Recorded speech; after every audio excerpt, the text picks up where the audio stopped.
just, and it's on the Malcolm X portion. The point was made in the book, Malcolm X's autobiography, that every educated, accomplished black man who marries a white woman reduces the pool of men available to educated, accomplished black women. I reasoned that if I truly loved black America, I could not be a part of its continued disintegration. It was as if I'd made a promise to the spirit of Malcolm X. I took that promise seriously, yet Malcolm X was now the prototype for the man I wanted to marry. He was intellectual, didn't care about money, and was dedicated to racial justice. He also didn't worship white people, and that was something I very much admired because I thought our society probably made it hard for blacks not to be brainwashed into admiring whites. I have two questions. Number one, your black male husband, William, he is married to you, a white woman. How are you sure he has not been brainwashed to admire whites? I'm not sure. Okay. This program, but nothing that he says would lead me to believe that he's brainwashed into admiring whites. He didn't date white women before me, and yeah, I mean, I can't be. I certainly cannot be sure of that. You're right. Okay. This matter of fact, I'll get in one more because this is a pretty dominant theme in the book. Where you're talking, this is back to high school. This is on for me, it's 226. Derek, black male, high school. Derek was pretty aloof when it came to my attempts to get his attention, but I did exploit him in a way. I was not the cutest girl in our grade, but I was able to get the largest share of his attention, probably because I was white and he attached a value to my whiteness. I also had blonde hair, and he, like many others, recognized the America's obsession with a shade of blonde that only appears on children and Scandinavian women. He attached a value to that, just as he'd been taught to do by American media. That being the case, that in a big way contributes this program. I have taken the position that non-white people should never engage in sexual intercourse with white people as long as the system of racism, white supremacy exists, for many of the reasons Minister Malcolm X talks about, what you talk about in your book about black people being brainwashed, brain trashed to admire, worship, value, identify with white people, and that until all of that is eradicated, these relationships are inherently exploitative, and really they reinforce racism, white supremacy. It's white people taking advantage of someone who is in a very weak and vulnerable position every time. And I might even just go back and read your introduction about where you and your husband met, what your position in life was. Personal degree, house, great car, all of this, great credit score. Yeah, your husband being a homeless crack addict felon. Does that make sense? And do you see why? Absolutely. Okay. Absolutely. And I had already read where you guys say you cannot lay down with the enemy and fight racism. And I understand what you're saying. I totally do. Let me just clarify. The thing about Derek, that was in the 3rd grade or the 4th. Okay. So yeah. Anyway, that was me looking back on it and saying, did I use? So we agreed that I had an advantage. And yes, I had a crazy advantage over my husband. When we met, I have even now I have a lot of power that he just doesn't. Because I make the money, though I try not to hang it over his head. I say, we get paid, but with his addiction, and yes, I mean, it's ridiculous.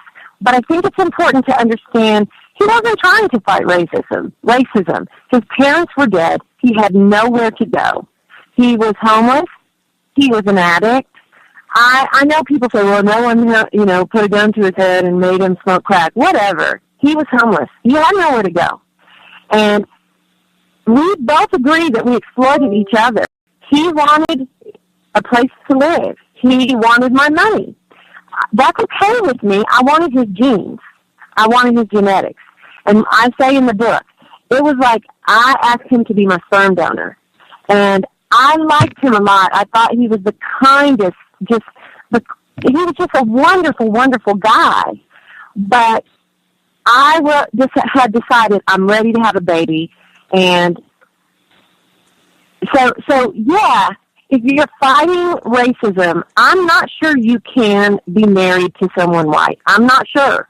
But I'm the militant in our family. I'm the person who wants to fight racism. He really doesn't have any interest in fighting racism. He's just chilling, you know? I mean, we are a weird couple. I understand what you're saying, and I believe that there is some truth in that. But now, we have a kid that we need to raise together.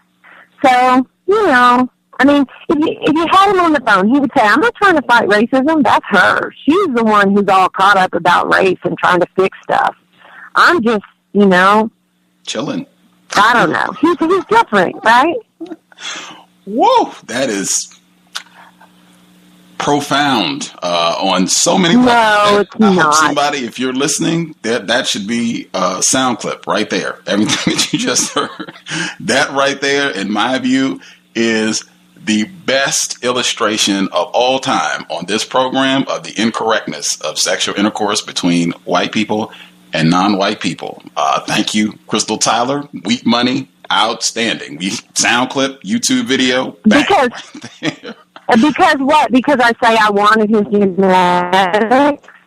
I mean, just every aspect of it. Even, and I want to make sure I get to this next one because it's important, so I'm not going to be late this. But just... He wanted my money. Hang on. I mean, that's set up. The system is designed. Help me understand. People have, you've already laid that out. So you didn't ask him. You didn't say, I wanted him to be a husband. I wanted him to be a father. You said, I wanted his genetics. I wanted him to be a sperm donor.